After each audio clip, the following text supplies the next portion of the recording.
No loss November, the longest franchise winning streak in history.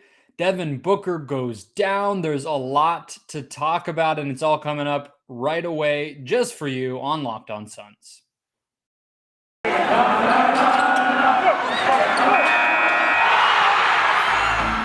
You are Locked On Suns, your daily Phoenix Suns podcast, part of the Locked On Podcast Network, your team every day.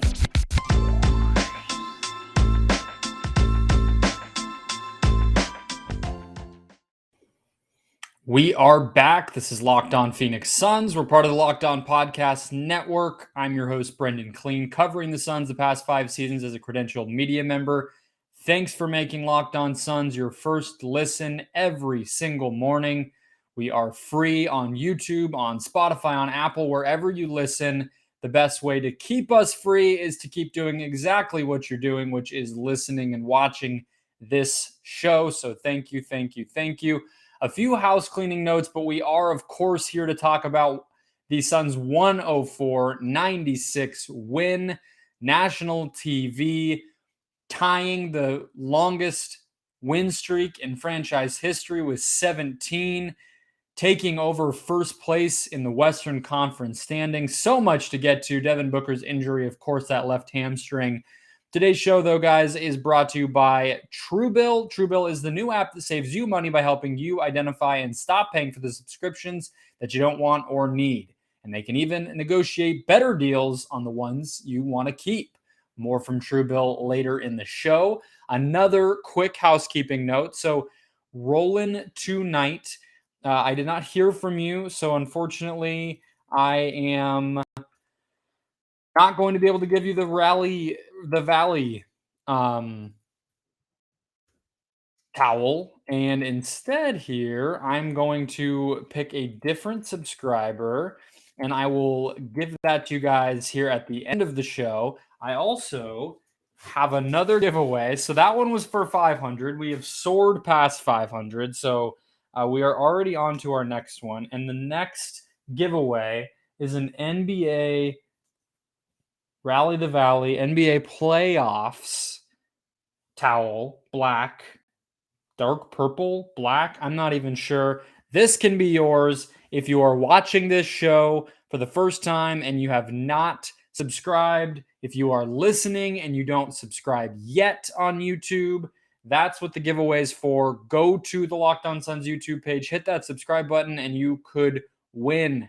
That will be the deal. And then, of course, Kelly Oubre has not gone anywhere. He is the magic for the 1,000th subscriber. I will part ways. He has been here on my desk for almost 3 years, but it's time to join another desk, another lovely listener, and spend the rest of eternity with one of you. So that is where we are with all of that. Thank you guys again for all the support on YouTube. It's been awesome. It's going in a great direction. Let's get to this game. So, of course, as always, big takeaway is what we'll start with.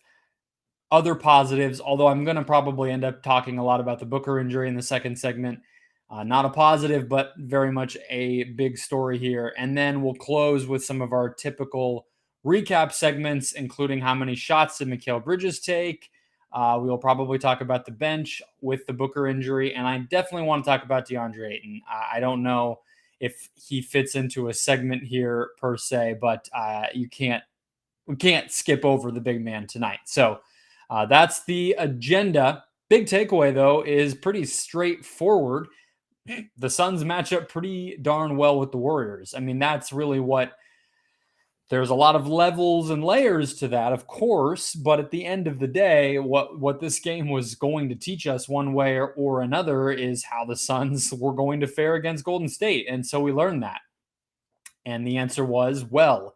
And I'll get into some of the levels here outside of the specific players because we'll do that later. But first and foremost, they did a hell of a job against Steph Curry. I mean, that's the headline here, right? I mean, Steph Curry was 4 of 21 from the field, 3 of 14 from deep, 2 assists, 3 rebounds, Didn't get to the free throw line much. Not that he's a guy who always does that, but that's really what made the Warriors the losers tonight. And that was a team effort. It's very easy because Steph is such a prominent player and led the league in scoring last year, and potentially one of the best offensive players in the history of the NBA. It's easy to say, oh well, the best defender on the other team is going to guard Steph, and whatever Steph does is going to be whatever that defender does.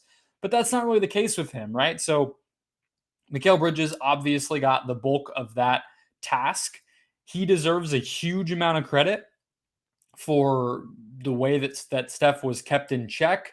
I would also just say that Steph just missed shots. I mean, some of the threes he was getting were threes that we've seen him take and make for the entirety of his career. So I don't necessarily want to say that, he was shut down as a direct result of something Mikal was doing. But I think the place we can say pretty definitively that there was positive um, growth is Bridges actually just being able to stay with Steph and be in his face and around him all night, because in the past that wasn't the case. And I asked Monty Williams about this post game, and I don't think there was anything. Part of it, guys, as I say some of the things that we heard about post game is they're going to play the Warriors again on Friday, and I don't and likely well then they play them again on Christmas in less than a month, and then likely again in the playoffs if both of these teams stay at the top of their game. So I think that was part of why we didn't necessarily hear everything in terms of insights about what was working, but it's clear to me that Mikal has gotten better. Monty said it was more of an awareness thing and sort of playing Steph a few times and seeing the rhythms and the patterns of how the Warriors use him, and not necessarily feeling like when you have gotten the ball out of his hands, or maybe he is away from the play, that you can then settle in and kind of relax for a second. That's obviously not the case. And Monty basically said it sometimes takes young players a few times of guarding him to get that. So maybe that's part of it. Maybe it's just Bridges getting a little bit more nimble around screens and, navigating the half court as a defensive player. I think the Suns did a great job switching.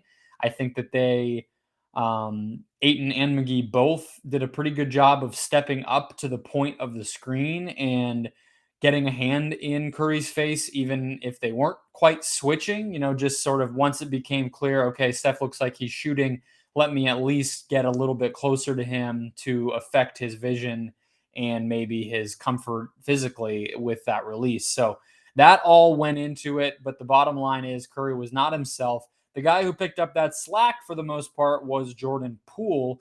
And he is a freak, and he is so tough to guard. When Clay is back, if he can be a great spot up shooter like we know him to be on top of all of this, and potentially be a weapon off the ball and running around like he used to be, even to half of the level that he was, or 75%, this Pool thing is real, and he is a third Splash brother, a Splash triplet, maybe whatever you want to call it. He was hot in that first half, and I don't necessarily trust that quite as much. Like, I've been the Warriors on TV constantly. I'm sure a lot of you guys had seen them as well, and he's not always a player who sustains that. And I think that's a hard thing to master, is keeping your rhythm, finding ways to get easy shots to go down, to maintain that hot hand that you might have. And it didn't last for him. So in the second half, he did not really perform quite as well. He had 4 turnovers in the game. So once, the fourth quarter came around and Steph was still not making his shots, Jordan Poole had cooled off a little bit. And, obviously Clay's not here yet. And they were playing a lot of Chris Chiozza, and Juan Toscano Anderson as a playmaker was really, really miserable. Nemanja Bjelica, for whatever reason, wasn't really effective. They didn't have the playmaking juice. They didn't have the offensive juice to really do much of anything. So their offense really cooled off. Their fourth quarter scoring was their worst quarter of the game. After a 35-point first quarter, they only mustered 96 total. So obviously that shows you they were averaging about 20 for the final 3 periods. And that's kind of what I'm coming away from this thinking, because Booker goes down with the left hamstring injury in the second quarter. So we didn't really get to see a lot of sort of the Warriors guarding the Suns' traditional offense. Although I do think that the Warriors did a pretty good job with their switching. The Suns did seem to struggle there. The main thing that I'm going to take away from this game is, in their current form, without Klay Thompson, who they might have back by Christmas, the Warriors just they are liable to some dry spells on offense, at least with the way that the Suns can match their wing depth and kind of 3-level defensive prowess. So that is what I feel like we will remember this game by. But of course, the major story here from a news perspective was probably Devin Booker going out of this game. What will happen with him going forward? So we will get into all of that in just a second. I wanted to tell you guys, though, about Indeed. Indeed's a place I spend a ton of time, but it's also the best place for businesses to post their jobs, because people like me have looked at jobs there forever. And there's always going to be a debate between LeBron and Jordan, but when it comes to helping you hire all-star talent faster, the GOAT is Indeed. If you're hiring, you need Indeed. Indeed is a hiring partner that gets you what you really want: a short list of quality candidates as fast as possible, so you can do it all: attract, interview, and hire, all in one place at Indeed. Don't struggle on your own to find quality candidates. Don't sift through resumes for hours and hours and hours. Indeed can help you hire the right people right now. Indeed partners with you on every step of the hiring process, so you can find talent with the skills you need through tools like Indeed Instant Match, assessments, and virtual interviews. It is very, very smooth. I know from my job, where we post jobs often at LinkedIn, or we just will do a job posting on our website and then we try to link to it. And then ASU, where I work, has a very complicated system. Having everything in one place, both on the company side and the applicant side, is incredible. Indeed also, of course, has their signature assessment tests to get a clear view of your top talent's abilities. They match your results, those results, with your top requirements and attributes that you need for your job. So with Indeed assessments, you can reduce hiring time by 12%, according to Indeed data throughout the world. Get started right now with a $75 sponsored job credit to upgrade your job post at Indeed.com/locked. Get a $75 credit at Indeed.com/locked, Indeed.com/locked. Offer valid through December 31st. Terms and conditions apply. Need to hire? You need Indeed. Today's show also brought to you by Built Bar, the best tasting protein bar ever. My favorite protein bar, a new member of the Arizona community, building a distribution center locally.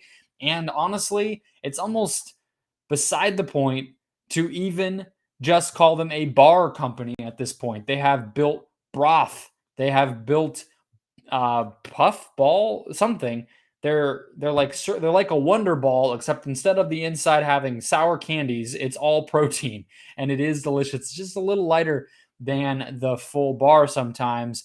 And look, you always get something new. They really were pushing throughout the Black Friday weekend into Cyber Monday, but that doesn't end anytime soon.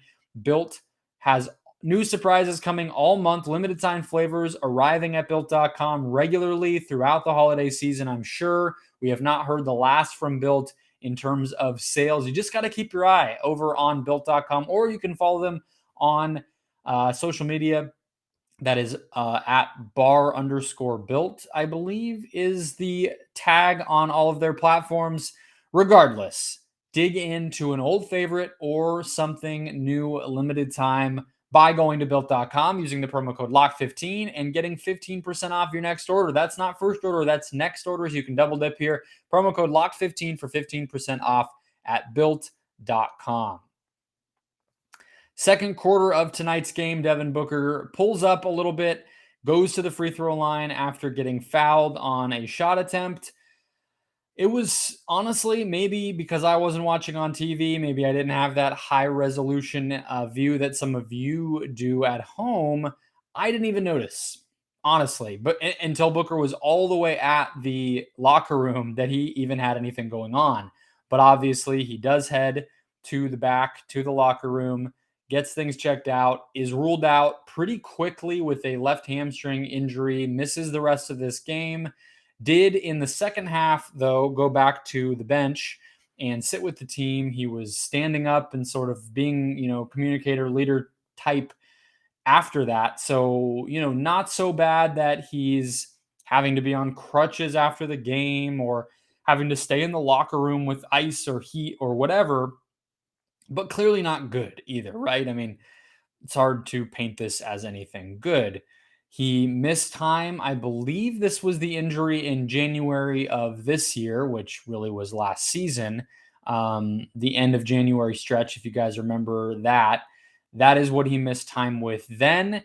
It was obviously a hamstring that came to affect him starting in game 3 of the NBA Finals a few months later, and now another hamstring injury. So I'm not a medical doctor. I'm not a sports scientist. So do with that what you will. I'm just documenting that there is a pattern here. And so what that meant was obviously, as I said, we didn't really get the full breadth of this matchup. We didn't really get to see what does it look like late in the game when both teams have their best lineups on the floor and they're just running their best stuff over and over and daring the other team to match it. That didn't really happen. It was, as Monty said post game, very much a read and react type of situation. Chris Paul echoed that. It was just about, running pick and roll, finding switches, finding mismatches with the Warriors, switching so often. And Deandre Ayton was able to feast that way, and they were able to get guys like Landry Shamet, Cam Johnson, Jay Crowder, some big timely threes to tie things up, keep things close. And that was really the end of the game after Booker went down. So that's what it stole. But it also has a lot of repercussions for what this team is going to look like going forward. And what we saw was the start of the second half, the start of the third quarter. Cam Johnson took the floor with the starters, so they went really big. By the end of the game, he also was dealing with injuries. It looked like a calf cramp, and he was being treated. He was at one point sitting on the ground, then he was standing and trying to, kind of keep it loose. He was getting heat and ice and probably mostly ice, and was whatever. He didn't end up finishing the game, and that was Landry Shamet, who I mentioned had that big three late after a very, very poor performance overall.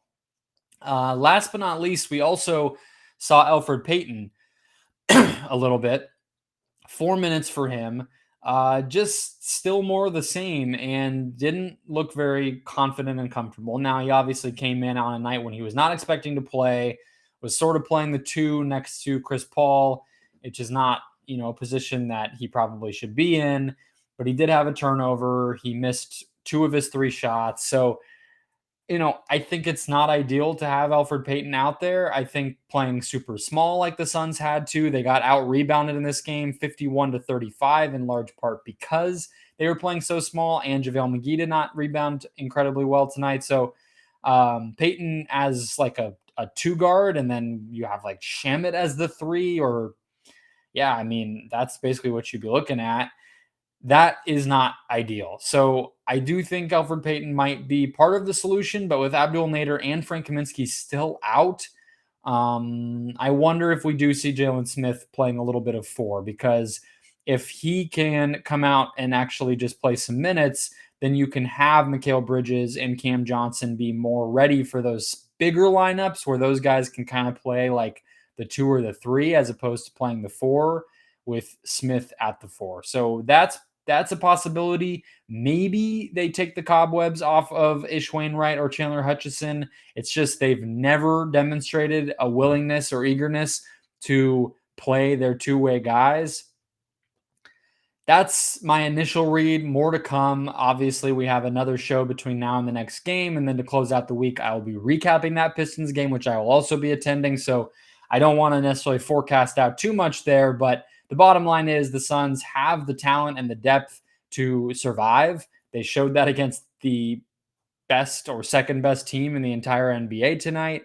a team that was really challenging them with their switching and just not allowing any perimeter penetration by the Suns. The Warriors defense was so stout so often tonight, and yet they still were able to get those kind of offensive big clutch moments to happen in their favor. So I don't necessarily think that that means the end of the streak is here, but I do still think that game in Golden State on Friday is going to be a really, really tough task without obviously the Suns' best player. So that's that with Booker's hamstring strain. A few more things to get to: DeAndre Ayton, Mikal Bridges, maybe a little bit, and this rotation potentially a little bit more as well. Before that, though, BetOnline.ag is your number one spot throughout the rest of the year and beyond for everything football, for everything basketball, for everything college sports, whatever you love to watch, whatever you love to bet on. BetOnline has you covered all season long. Props, odds, and lines, more at BetOnline than anywhere else you can find. They have a new and updated mobile website as well as a desktop site that you can use to more efficiently get in, place your bets, and get out. You're going to use the promo code LOCKED ON when you make an account and when you make that first deposit to get a 50% welcome bonus straight to your account. Again, that's promo code LOCKED ON when you make your first deposit to get a 50% welcome bonus courtesy of BetOnline. In addition to the basketball, football, all of the betting you can possibly desire. They also have your favorite Vegas casino games. So don't wait to take advantage of all the amazing offers available throughout the 2021 season. BetOnline, where the game starts. A few more notes here from the Suns' 104-96 win over the Golden State Warriors. Thanks for making Locked On Suns your first listen every single day. We have more to come this week. The streak is still alive. They've only tied the franchise record on Thursday night against the Pistons. They have a chance to claim it themselves. So do not go anywhere. Subscribe on whatever platform you are watching or listening on. Let's ride this wave together. Let's keep this going. Let's have some fun. But as it relates to this game, a few more things I did want to note. So how many field goal attempts did Mikal Bridges take is something that I like to turn into a couple of minutes segment here. And I'll do that again tonight because Mikal had a very strange game. Very good defensively. We talked about what he did against Steph. He also had the 4 steals. He was everywhere, as he always is, and was a team high, plus 21. The Suns outscored the Warriors in his 41 minutes, which means that the offense is where I have to go. And I don't even want to nitpick because the Suns won. They won a huge game. They did it without their best player, and he did so well on defense. But he was so tentative all night on offense. There cannot be games where Mikal Bridges, who is the Suns' 3rd best player on his best night, 4th best player on his worst night, is not taking a single 3-pointer. You can't have that happen. This is something we were talking about at the end of last season, into the playoffs, and we cannot be back to square one here with Mikal Bridges. I'm sure he knows it. He had 2 turnovers tonight, and I'm sure he knows it. There was a couple in particular where I felt like he was kind of shaking his head at himself, or at least you could kind of see that realization come to him. It can't happen, and especially with Booker out, especially as this team continues to try to improve over last season, him being aggressive on offense, taking not only the shots that are there for him, but trying to create some more for himself. You cannot have these games where he takes 4 total shots and 0 threes, doesn't get to the line. Like that cannot be what he's doing. I get that there's something to be said for the not emotional, but like psychological and physical focus that he needed to guard Steph the way that he did. And I don't want to take away from that. But the bottom line is you're a great 2-way player, and that's the expectation for him at this point. So very much a good with the bad type of game. Of course, in a win, you don't want to jump on somebody for what they didn't do because, of course, they did win, and he was a big part of that on the defensive end. But very much something to monitor. If there is a few game stretch here without Devin Booker, who steps up in that void? Can that be maybe a jumping off point for him? I don't know. We will see. The other thing to check in on here is DeAndre Ayton. I don't have a segment for it. We don't do the free throw thing with DeAndre Ayton anymore because I think the playoffs prove that it's not an adequate way to measure his performance. And I would honestly say this game reinforced that because he did not take a lot of free throws. He, didn't take a three or do much shot creation or any of the stuff that we all talk about him doing. But what he did is executed his role, smashed the offensive glass, rolled to the basket, sealed into the paint, took advantage of switches, ran the floor, all of that, and he was rewarded for it. 24 and 11 for DeAndre, 11 of 19 from the field, took the most shot attempts on the team, which somebody on Twitter had. I wish I could credit them, but I forgot who it was. Pointed out that Ayton having the most field goal attempts on the team tonight was the first time that had happened for DA in the Chris Paul era. So since they traded for Chris Paul, this is the first time that Ayton has led the team in shot attempts. So all around good. I mean, all around him asserting himself in a matchup where you would hope he could. I mean, the defensive assignment for him is very tough, trying to contain what the Warriors do in space while also protecting the rim as much as he can and everything else. But on offense, he was dominant. I mean, he was very good on defense too. I'm just saying, that's a given. He has to do that on defense for the Suns to be able to win. The offensive stuff is sort of the added bonus, and he's doing it. And he did it tonight, and I think that can be a stepping stone for him. We have another opportunity to see how this matchup looks on Friday night, and then in just over 3 weeks, again on Christmas Day, a game that I will also be at, and I am thrilled to see. So very much a fascinating part one of this saga. Divisional rivals competing for the number one seed in the Western Conference. Lots to learn, lots to continue to talk about. I'll be back tomorrow digging through more of this, and we'll see where this all goes. The streak stays alive. Again, as Devin Booker tweeted, no loss November, which admittedly is a much more fun version than the alternative, if you all know what I mean. So that'll do it for today's show, folks. Thanks again for making Locked On Suns your first listen, and we will be back tomorrow.